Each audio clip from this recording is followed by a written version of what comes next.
मूर्ख वैज्ञानिक। एक नगर में 4 मित्र रहते थे। उनमें से 3 बड़े वैज्ञानिक थे, किंतु बुद्धि रहित थे। चौथा वैज्ञानिक नहीं था, किंतु बुद्धिमान था। चारों ने सोचा कि विद्या का लाभ तभी हो सकता है यदि वे विदेशों में जाकर धन संग्रह करें। इसी विचार से वे विदेश यात्रा को चल पड़े।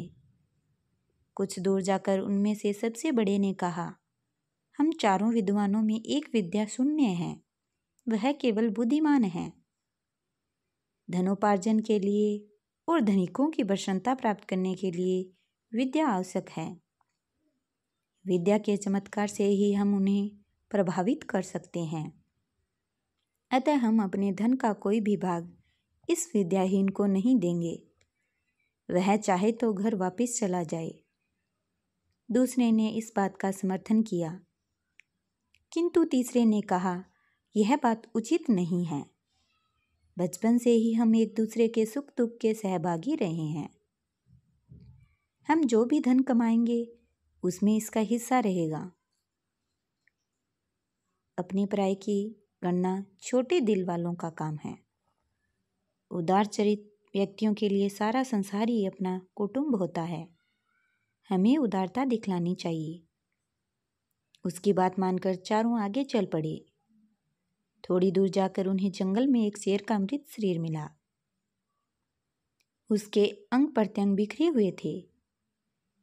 तीनों विद्यामानी युवकों ने कहा, आओ हम अपनी विज्ञान की शिक्षा की परीक्षा करें। विज्ञान के प्रभाव से हम इस मृत शरीर में नया जीवन डाल सकते हैं। यह कहकर तीनों उसकी हड्डियां बटोरने और बिखरे हुए अंगों को मिलाने में लग गए। एक ने अस्थि संचय किया, दूसरे ने चर्म, मांस, रुधिर संयुक्त किया, तीसरे ने प्राणों के संचार की प्रक्रिया शुरू की। इतने में विज्ञान शिक्षा से रहित किंतु बुद्धिमान मित्र ने उन्हें सावधान करते हुए कहा, जरा ठहरो। तुम लोग अपनी विद्या के प्रभाव से शेर को जीवित कर रहे हो। वह जीवित होते ही तुम्हें मारकर खा जाएगा। वैज्ञानिक मित्रों ने उसकी बात को अनसुना कर दिया।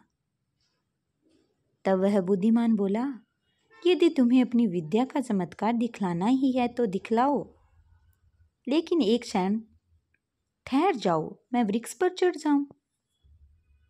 यह कहकर वह वृक्ष पर चढ़ गया। इतने में तीनों वैज्ञानिकों ने शेर को जीवित कर दिया। जीवित होते ही शेर ने तीनों पर हमला कर दिया। तीनों मारे गए। अतः शास्त्रों में कुशल होना ही पर्याप्त नहीं है। लोक व्यवहार को समझने और लोकाचार के अनुकूल काम करने की बुद्धि भी होनी चाहिए। अन्यथा लोकाचारहीन विद्वान भी मूर्ख पंडितों की तरह उपहास के पात्र बनते हैं। अगर आपको मेरी कहानी अच्छी लगी हो तो आप कहानी को लाइक करें।